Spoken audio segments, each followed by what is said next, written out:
Hello friends, मैं मनीष सिंह स्वागत करता हूं आप सभी का एक बार फिर से अपने YouTube channel exam warriors by Manish Singh पर।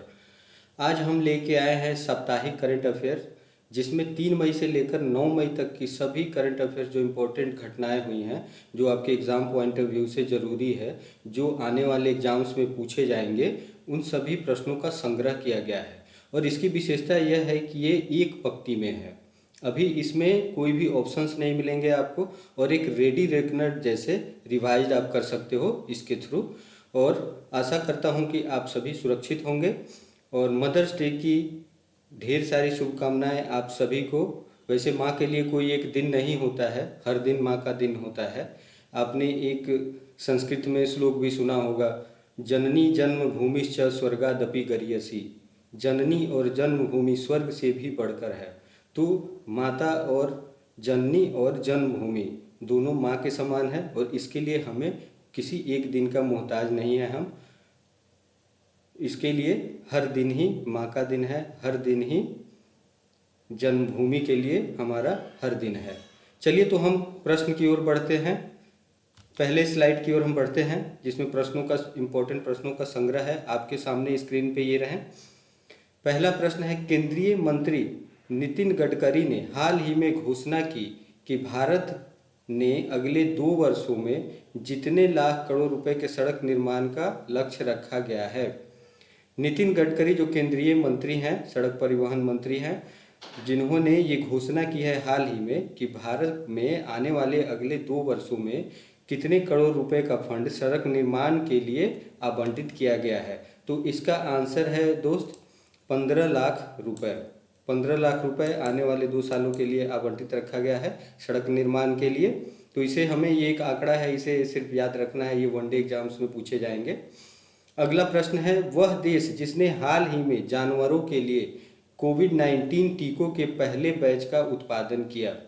देखिए, कोविड-19 से सारी मनुष्य जाति में हाहाकार मचा हुआ है। सभी इससे ये एक यक्ष प्रश्न बनकर हमारे सामने खड़ा है। प्रत्येक रोज हजारों की संख्या में जाने जा रही हैं। तो इसमें इस बीमारी से जानवर भी अछूते नहीं हैं।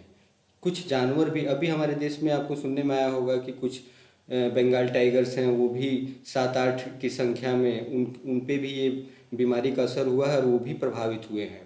तो वह देश जो जानवरों के लिए कोविड-19 टीके का पहले बैच का उत्पादन किया है, तो वह कौन सा देश है फ्रेंड्स? तो वो है रसिया, रूस। ये आपको याद रखना है। ये पीसीएस एग्जाम और वनडे एग्जाम्स के लिए बहुत इंपॉर्टेंट क्वेश्चन है। अगले क्वेश्चन की ओर हम बढ़ते हैं। अंतर्राष्ट्रीय खगोल विज्ञान दिवस, इंटरनेशनल एस्ट्रोनॉमी डे, किस दिन मनाया जाता है? ये डेज, ईयर्स और इस तरह के इंपॉर्टेंट डेज, ईयर्स के क्वेश्चंस के अंतर्गत ये आएगा। और इसमें आपको याद रखना है कि इंटरनेशनल एस्ट्रोनॉमी डे किस दिन को मनाया जाता है। तो मई माह में मनाया जाता है, 2 मई को। ठीक है फ्रेंड्स, ये वनडे एग्जाम्स के पॉइंट ऑफ व्यू से इंपॉर्टेंट है। अगले क्वेश्चन की ओर हम बढ़ते हैं। अगला क्वेश्चन क्या है? जो देश कम गति वाली, वह कौन सा देश है जो कम गति वाली ड्राइवरलेस कारों को चलाने की अनुमति देने वाला पहला देश बन गया है? देखिए, ड्राइवरलेस कारों का अभी जैसे कि काफ़ी कॉन्सेप्ट ये चलन में है, यूरोपियन कंट्रीज में खासकर ज़्यादा है। तो वह देश जो कम गति वाली, इसमें स्पीड पे डिपेंड करता है कि अभी जैसे आप देखेंगे एलन मस्क का नाम सुने होंगे, जो एक बहुत बड़े इंडस्ट्रियलिस्ट हैं। उन्होंने भी ड्राइवरलेस कारों का काफ़ी परीक्षण किया है, और उसमें गति भी काफ़ी ज़्यादा माइलेज देने वाली और काफ़ी ज़्यादा गति की कारों का भी परीक्षण किया गया। लेकिन यहाँ पे प्रश्न है कि कम गति वाली ड्राइवरलेस कारों का चलाने की अनुमति देने वाला वह कौन सा देश है जो पहला देश बन गया है? तो इसमें आप याद रखेंगे वह कौन सा देश है? ब्रिटेन। ब्रिटेन वो पहला देश है जो कम गति वाली ड्राइवरलेस कारों को चलाने की अनुमति देने वाला देश है। अगला प्रश्न देखिए, हमारे स्क्रीन पे है, अंतर्राष्ट्रीय मजदूर दिवस किस दिन मनाया जाता है? ये इस महीने से संबंधित है। जैसा कि मैं आपको पहले ही बता चुका हूँ कि हम पिछले एक हफ्ते के करंट अफेयर्स को कलेक्ट किए हैं। 3 मई से लेकर 9 मई तक के जो भी इम्पोर्टेंट क्वेश्चंस बने हैं करंट अफेयर्स के अंतर्गत, तो उन क्वेश्चंस को इसमें समाहित करने की कोशिश की गई है, जो आपके एग्जाम पॉइंट ऑफ व्यू से ज़्यादा ज़रूरी है। और इसके लिए आपको क्या करना है कि नियमित रूप से हमारे चैनल को exam warriors by Manish Singh को देखना है, सब्सक्राइब करना है और मैक्सिमम शेयर करना है, जिससे ज़्यादा से ज़्यादा लोग लाभान्वित हो सकें। ठीक है, तो अगले प्रश्न की ओर हम बढ़ते हैं। कनाडा ने हाल ही में किस देश को कोरोना संक्रमण से लड़ने के लिए 10 मिलियन अमेरिकी डॉलर की सहायता प्रदान करने की घोषणा की है? कनाडा अभी हाल ही में किस देश को कोरोना से लड़ने के लिए 10 मिलियन अमेरिकन डॉलर की सहायता प्रदान की है? आंसर आपके सामने दिख रहा होगा, आंसर है भारत। भारत को कनाडा ने 10 मिलियन अमेरिकी डॉलर की सहायता की है। वैसे आपको पता होगा फ्रेंड्स, फ्रांस, कनाडा, इन सब देशों से हमारा संबंध बहुत अच्छा रहा है पहले से ही, और वे हर मुश्किल घड़ी में वो भी हमारे लिए खड़े होते हैं और हम भी उनके लिए खड़े होते हैं। तो कौन से देश ने 10 मिलियन अमेरिकी डॉलर की हेल्प प्रदान की है? तो कनाडा आपको याद रखना है। किसके लिए? भारत के लिए। ठीक है, अगले स्लाइड की ओर हम बढ़ते हैं। अगला स्लाइड है आपके स्क्रीन पे। उत्तराखंड सरकार ने कोविड महामारी के बढ़ते संक्रमण को देखते हुए इस साल होने वाली किस यात्रा पर रोक लगा दी है? उत्तराखंड सरकार, उत्तराखंड जैसे कि आप जानते हो कि उत्तराखंड एक देवभूमि के रूप में जानी जाती है। यहाँ पे काफ़ी सारे तीर्थ स्थल हैं, पवित्र तीर्थ स्थल हैं, जहाँ नियमित रूप से लोग विजिट करते हैं, वहाँ जाते हैं। तो उत्तराखंड सरकार, जैसे कोविड महामारी का दौर अभी चल रहा है, तो इससे सभी त्रस्त हैं। हर जगह एक सोशल डिस्टेंसिंग की बात हो रही है, घर में रहने की बात हो रही है। तो बाहर पहले की जैसे आप बाहर नहीं जा सकते हैं, विजिट नहीं कर सकते हैं। तो उत्तराखंड सरकार, जो देवभूमि के रूप में जानी जाती है, वहाँ पे लोग 4 धाम की यात्रा करने जाते थे। इन चार धाम में कौन कौन सा धाम आता है? आपको मैंने पहले भी डिस्कस किया था। इन 4 धाम में आता है बद्रीनाथ, केदारनाथ, यमुनोत्री और गंगोत्री। इन चारों को मिला के 4 धाम की यात्रा की जाती है, जिस पे उत्तराखंड सरकार ने फिलहाल रोक लगा दी है। अगला प्रश्न है आपके सामने। भारत के किस पूर्व अटॉर्नी जनरल का 91 वर्ष की उम्र में निधन हो गया? 91 वर्ष की उम्र में निधन हो गया है भारत के किस पूर्व अटॉर्नी जनरल का? तो उनका नाम है सोली सोराब जी। ये काफ़ी जाना माना नाम है, आप लोगों ने पहले भी सुना होगा। ये अटॉर्नी जनरल रह चुके हैं हमारे देश के, और इनका निधन हो गया है। अगले प्रश्न की ओर हम बढ़ते हैं। हाल ही में जिस देश ने ऑस्ट्रेलिया से व्यापार समझौते पर चल रही सभी गतिविधियों पर अनिश्चित काल के लिए रोक लगा दी, वह कौन सा देश है फ्रेंड्स? जो ऑस्ट्रेलिया से अपने व्यापारिक समझौतों पर चल रही गतिरोध की वजह से व्यापार पर रोक लगा दी है, तो वो है चाइना और ऑस्ट्रेलिया के बीच अभी व्यापारिक रूप से मतभेद चल रहा है, इसलिए उसने व्यापार पर रोक लगा दी है। ठीक है फ्रेंड्स, आगे क्वेश्चन हम देखते हैं। किस देश ने 12 से 15 साल तक के बच्चों के लिए फाइजर की वैक्सीन को मंजूरी दे दी है? फाइजर एक दवा बनाने वाली कंपनी है, हम पहले भी डिस्कस कर चुके हैं। फाइजर जो दवा बनाने वाली एक कंपनी है, और ये 12 से 15 आयु वर्ग के बच्चों को देने के लिए मंजूरी प्रदान की गई है अभी हाल ही में। वह कौन सा देश है? तो वो है कनाडा। कनाडा में 12 से 15 वर्ष के बच्चों के लिए टीका देने के लिए मंजूरी प्रदान की गई है। ठीक है फ्रेंड्स, अब हम आगे बढ़ते हैं। वह राज्य सरकार जिसने हाल ही में कोरोना रोगियों के लिए आयुर्वेदिक टेलीमेडिसिन सुविधा की शुरुआत की है, तो वह कौन सा राज्य है जो आयुर्वेदिक टेलीमेडिसिन की सुविधा शुरू किया है? तो वह है हरियाणा स्टेट। टेलीमेडिसिन क्या होता है? इसमें आप घर पे बैठे ही फ़ोन पे डॉक्टर से और विशेषज्ञों से सलाह ले सकते हैं कि आपके जो सिचुएशन है उसे डिस्कस करके कि इस स्थिति में मुझे कैसा उपचार करना चाहिए, और इससे आप लाभान्वित हो सकते हैं। तो ये आयुर्वेदिक टेलीमेडिसिन की शुरुआत की है किस स्टेट ने? हरियाणा ने। और इसका हेल्पलाइन नंबर भी जारी कर दिया गया है, जो है 1075। ठीक है फ्रेंड्स, अब हम अगले स्लाइड की ओर बढ़ते हैं। अगला स्लाइड आपके सामने है, क्वेश्चंस हैं स्क्रीन पे। महात्मा गांधी के किस पूर्व निजी सचिव का हाल ही में निधन हो गया है? महात्मा गांधी, बापू के नाम से सभी वाकिफ हैं। अभी देखिए, उनके निजी सचिव, पर्सनल सेक्रेटरी जो रह चुके हैं, वो उनका निधन अभी हाल ही में हुआ है। उनका क्या नाम है? आपको उनका नाम याद रखना है, क्योंकि ये बापू से संबंधित व्यक्ति हैं। ये इम्पोर्टेंट है ये क्वेश्चन। इनका नाम क्या है? We Kalyanam. वी कल्याणम आपको याद रखना है। अगला क्वेश्चन क्या है? वह देश जिसने कोरोना की सिंगल डोज वैक्सीन बनाने में कामयाबी हासिल कर ली है, वह कौन सा देश है? वह कौन सा देश है फ्रेंड्स? वह रूस है, जिसने हाल ही में single dose vaccine. Single dose का मतलब यहाँ ये है कि कोरोना बीमारी से अभी पूरा विश्व चपेट में है और सभी देश लगे हुए, जैसे यूके है, आप देख लो, जापान है, इंडिया है, सभी जो भी देश हैं ये अपना अपना वैक्सीन तैयार कर रहे हैं।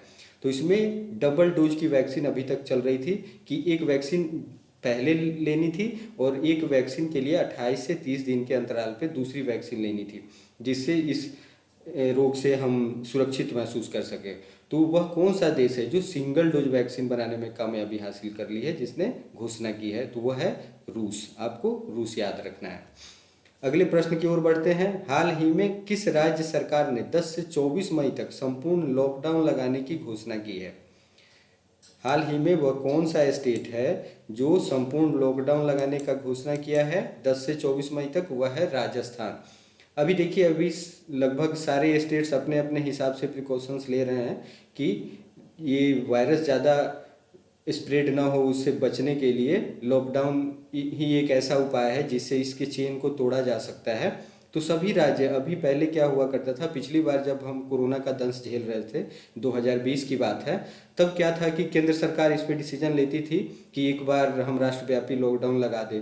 तो उसमें क्या हुआ कि अलग अलग राज्यों में जिसमें इसके कम मामले देखे जाते थे, तो उनको भी इस लॉकडाउन का दंश झेलना पड़ता था, जिसमें काफ़ी सारे रोजगार करने वाले दिहाड़ी मजदूर ये सब परेशान होते थे, जो जिनको खाने की भी समस्या आ जाती थी।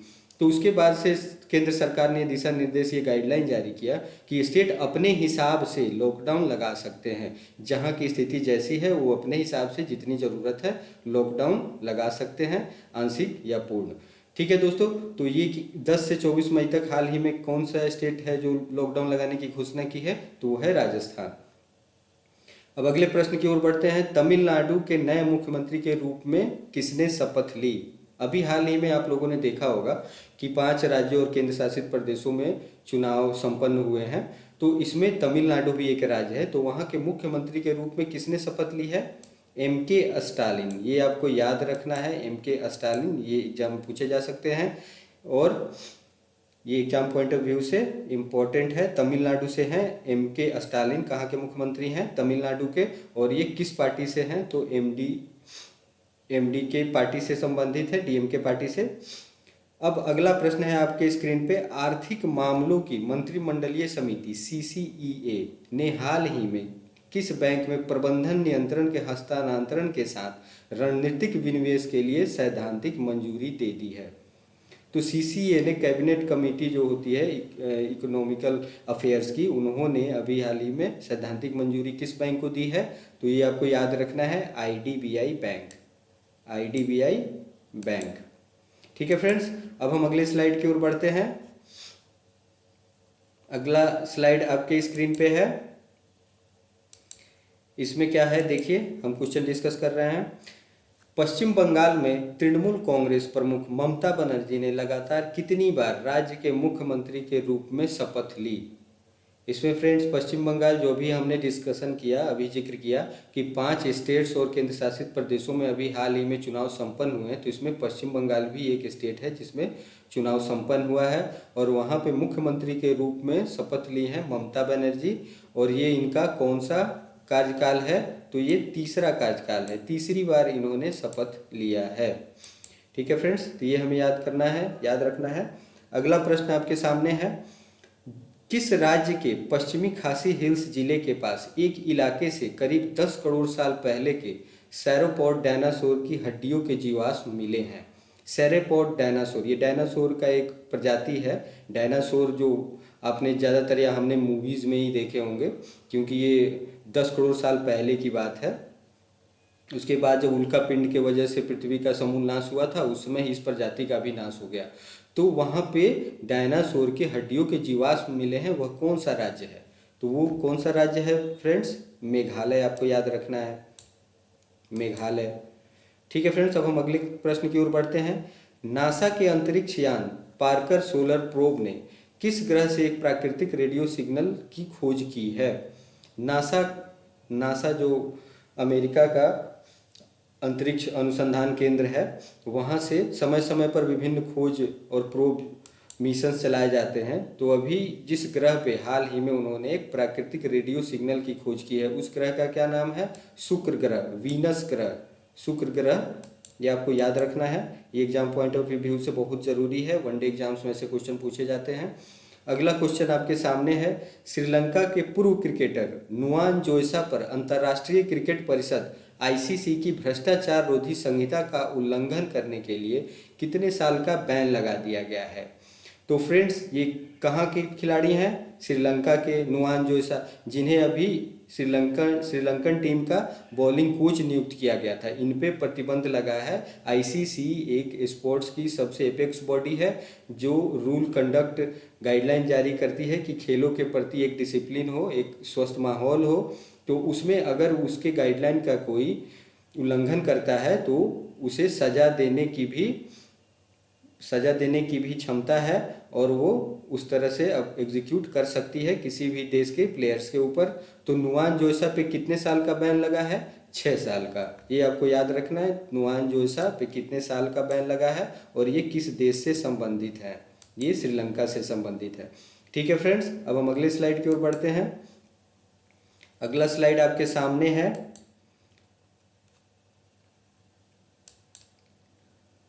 अगला स्लाइड आपके सामने है, इसमें हम प्रश्न की ओर बढ़ते हैं।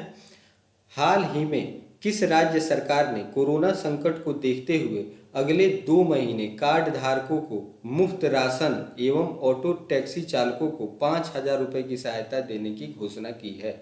वह कौन सा स्टेट है? तो यहाँ पे आपके सामने स्क्रीन पे दिख रहा है कि इसका उत्तर होगा दिल्ली। दिल्ली गवर्नमेंट, वहाँ के मुख्यमंत्री कौन है? अरविंद केजरीवाल। उन्होंने घोषणा की है, जैसे कि पिछली बार भी कोविड-19 में हमने देखा था, पिछले 2020 में जब इसका फर्स्ट वेव आया था तो उसमें उन्होंने मुफ्त राशन की केंद्र सरकार ने भी व्यवस्था की थी और स्टेट गवर्नमेंट भी की थी व्यवस्था। तो अभी उन्होंने घोषणा की है कि मुफ्त राशन 2 महीने का दिया जाएगा जिनके पास कार्ड धारक हैं, जो बेनिफिशियरी हैं उनको, और ऑटो टैक्सी चालकों को भी 5-5 हज़ार रुपये की सहायता राशि दी जाएगी। ठीक है फ्रेंड्स, अगले प्रश्न की ओर बढ़ते हैं। सुप्रीम कोर्ट ने 2018 में महाराष्ट्र सरकार द्वारा दिए गए किस आरक्षण को खारिज कर दिया है? सुप्रीम कोर्ट ने महाराष्ट्र सरकार द्वारा वह कौन सा आरक्षण का प्रावधान किया गया था जिसे सुप्रीम कोर्ट ने 2018 में आरक्षण दिया गया था महाराष्ट्र गवर्नमेंट के द्वारा, तो अभी सुप्रीम कोर्ट ने उसे खारिज कर दिया है। वह है नौकरियों एवं शिक्षण संस्थानों में 50% से ज़्यादा मराठा आरक्षण। देखिए, आरक्षण हम समय समय पे, ये जैसे हमारे देश में आरक्षण का प्रावधान है, जो भी वंचित वर्ग हैं ये या जो आर्थिक रूप से पिछड़े हुए लोग हैं, जिस वर्ग पे ज़्यादा ध्यान नहीं दिया गया है, वो लोग मुख्य धारा में अभी तक हमारे साथ नहीं जुड़ पाए हैं, तो उनके लिए आरक्षण का प्रावधान किया जाता है। तो महाराष्ट्र सरकार ने 50% से ज़्यादा आरक्षण दिया था, मराठा आरक्षण, जिसे सुप्रीम कोर्ट ने खारिज कर दिया है क्योंकि आरक्षण 50% से ज़्यादा नहीं दे सकते हैं। ठीक है फ्रेंड्स, फिर हम अगले प्रश्न की ओर बढ़ते हैं। हल्के लड़ाकू विमान तेजस बनाने में महत्वपूर्ण भूमिका निभाने वाले पद्मश्री से सम्मानित किस वैज्ञानिक का 78 वर्ष की आयु में निधन हो गया है? यहाँ आपको ध्यान रखना है, ये क्वेश्चन इसलिए इम्पोर्टेंट हो जाता है कि तेजस का नाम आपने सुना होगा। यह एक लाइट कॉम्बैट एयरक्राफ्ट था जो युद्ध में शामिल किया जाता था और ये हल्का था। ये हमें स्वदेशी निर्मित है, जो HAL के द्वारा बनाया गया था, हिंदुस्तान एरोनॉटिक लिमिटेड के द्वारा, और उसमें महत्वपूर्ण भूमिका जिन्होंने निभाई थी वो थे मानस बिहारी वर्मा। और मानस बिहारी वर्मा जो ये शख्स थे जिनका भी निधन हो गया है, ये अब्दुल कलाम साहब के साथ भी काम कर चुके हैं और काफ़ी अनुभवी थे, जिन्होंने तेजस बनाने में अपनी महत्वपूर्ण भूमिका निभाई थी। तो ये नाम आपको याद रखना है, ये तेजस लड़ाकू विमान बनाने के प्रोजेक्ट से जुड़े थे मानस बिहारी वर्मा। ठीक है फ्रेंड्स, अगला क्वेश्चन क्या है, देखिए आपके स्क्रीन पे। अंतर्राष्ट्रीय अग्निशमन दिवस, इंटरनेशनल फायर फाइटर्स डे, जिस दिन मनाया जाता है, अर्थात किस दिन अंतर्राष्ट्रीय अग्निशमन दिवस मनाया जाता है? तो ये आप याद रखेंगे 4 मई। इसका आंसर है 4 मई। देखिए, कोई भी डे या दिवस मनाया जाता है तो उसके पीछे लॉजिक ये होता है कि हम उसके प्रति जागरूक हो सके उन चीज़ों के प्रति। जैसे हृदय दिवस मनाया जाता है, आज के दिन हम मातृ दिवस मना रहे हैं कि हम आज अपनी अपनी माँओं को याद करेंगे कि हमारा उनके ऊपर मतलब हमें जो जन्म देने वाली माता हैं उनको हम आज के दिन याद करें। एक डे डेडिकेट किया जाता है हर सेगमेंट में। तो ये अग्निशमन दिवस किस दिन मनाया जाता है? 4 मई को। ठीक है फ्रेंड्स, अब हम अगले क्वेश्चन की ओर बढ़ते हैं, अगले स्लाइड की ओर। इसमें क्या है पहला क्वेश्चन? वह देश जिसने हाल ही में भारत को P-81 पेट्रोल विमान की बिक्री को मंजूरी दी है। P-81 पेट्रोल विमान, पेट्रोल शब्द जो है ये एक पेट्रोलिंग निगरानी करने के सेंस में यूज होता है पेट्रोल। तो ये विमान जो है जिसे आप टोई विमान बोल सकते हैं। तो ये P-81 विमान जो है पेट्रोल विमान, यह कौन सा देश है जो भारत को बेचने के लिए मंजूरी प्रदान की है? तो वह देश है अमेरिका। इसे आपको याद रखना है कि हम P-81 पेट्रोल विमान किस देश से ले रहे हैं, तो वो अमेरिका से ले रहे हैं। और ये कौन सी कंपनी बना रही है? तो आपको याद रखना है अमेरिका की बोइंग कंपनी इसे बना रही है। ठीक है फ्रेंड्स, अब हम अगले क्वेश्चन की ओर बढ़ते हैं। विश्व हास्य दिवस, वर्ल्ड लॉटर डे, किस दिन मनाया जाता है? अभी हमने दिवस पे ही चर्चा किया था पिछले प्रश्न में। तो ये हास्य दिवस है, जो हास्य दिवस मतलब लोगों में ये जागरूकता दी जाती है कि एक लाइफ में एक खुशी का अनुभव हो, उस दिन को हास्य दिवस के रूप में मनाया जाए। ठीक है, तो ये कब मनाया जाता है? मई के पहले रविवार को। मई के पहले रविवार को ये दिन आपको याद रखना है, ये वनडे एग्जाम्स के लिए इम्पोर्टेंट है। ठीक है फ्रेंड्स, अब हम अगले क्वेश्चन की ओर बढ़ते हैं। हाल ही में किस राज्य सरकार ने मिट्टी के खिलौनों को जीआई टैग देने की घोषणा की है? वह कौन सी स्टेट है जो अभी मिट्टी के खिलौनों को जीआई टैग देने की घोषणा की है? तो आंसर आपके सामने है तमिलनाडु। तमिलनाडु में मिट्टी के खिलौनों को जीआई टैग देने की घोषणा की गई है। हम जीआई टैग के बारे में पहले भी डिस्कस कर चुके हैं फ्रेंड्स। तो जीआई टैग क्या होता है? ज्योग्राफिकल इंडिकेशंस होता है, जो अगर किसी चीज़ की खासियत कहीं पे है तो उसके अस्तित्व को बचाए रखने के लिए हम उसे जीआई टैग देते हैं, जिससे उसे और संरक्षण दिया जा सके और उसका अस्तित्व बना रहे। जैसे कि कश्मीरी सैफरॉन, इसे जीआई टैग मिला हुआ है। मणिपुर का ब्लैक राइस, उसे जीआई टैग मिला हुआ है। अगर हम स्टेट की बात करें तो बिहार में जैसे आपने अभी लीची का सीजन है, तो शाही लीची मुजफ्फरपुर का बड़ा फेमस है, उसे जीआई टैग दिया गया है। सिलाव खाजा, ऐसे बहुत सारे स्टेट्स में जो जहाँ पे एक अपनी तरह की एक विशेषता रखने वाली चीज़ें हैं जो किसी और जगह पे नहीं पाई जाती हैं, वैसे चीज़ों को जीआई टैग दिया जाता है। वो किसी चीज़ का फल से उत्पादन या कोई कला हो, वो किसी सेगमेंट में हो सकता है जिसे जीआई टैग प्रदान किया जाता है। अब अगले क्वेश्चन की ओर हम बढ़ते हैं। जम्मू कश्मीर के किस पूर्व राज्यपाल का हाल ही में निधन हो गया है? ये जम्मू कश्मीर के पूर्व राज्यपाल भी रह चुके हैं। इनका क्या नाम है? स्क्रीन के ऊपर आप देख पा रहे होंगे, इनका नाम है जगमोहन। जगमोहन आपने सुना होगा, ये पहले कांग्रेस में थे अपने करियर के शुरुआती दिनों में। ये एक भारतीय प्रशासनिक सेवा में भी सेवारत रह चुके थे और उसके बाद इन्होंने बीजेपी ज्वाइन किया और भारतीय जनता पार्टी ज्वाइन करने के बाद इन्हें राज्यपाल बनाया गया। कुछ वर्षों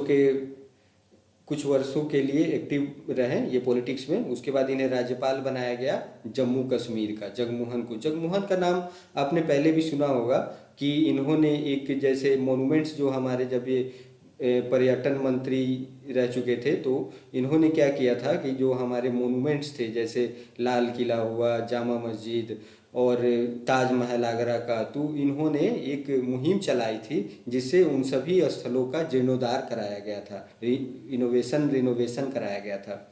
ठीक है फ्रेंड्स, अब हम अगले क्वेश्चन की ओर बढ़ते हैं।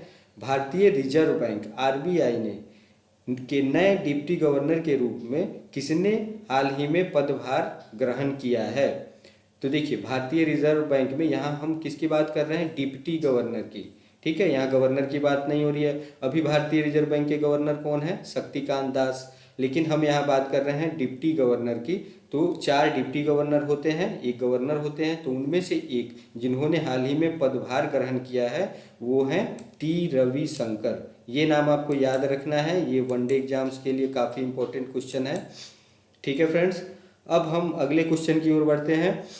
हाल ही में किसने पुर्तगाली ग्रैंड प्रिक्स जीतकर अपने करियर की 97वीं विक्ट्री दर्ज की है? पुर्तगाली ग्रैंड प्रिक्स, ये ग्रैंड प्रिक्स जो शब्द है ये फॉर्मूला रेसिंग से संबंधित है। तो इसको किसने जीता है जिससे इनका 97th इनके करियर का विक्ट्री है? उनका नाम है लुइस हैमिल्टन। यहाँ आपके स्क्रीन के सामने दिख रहा होगा, लुइस हैमिल्टन वो शख्स हैं जिन्होंने अपनी 97वीं जीत दर्ज की है अपने करियर का। और ये आप याद रखिएगा कि लुइस हैमिल्टन कहाँ से हैं, तो ये ब्रिटेन से बिलोंग करते हैं।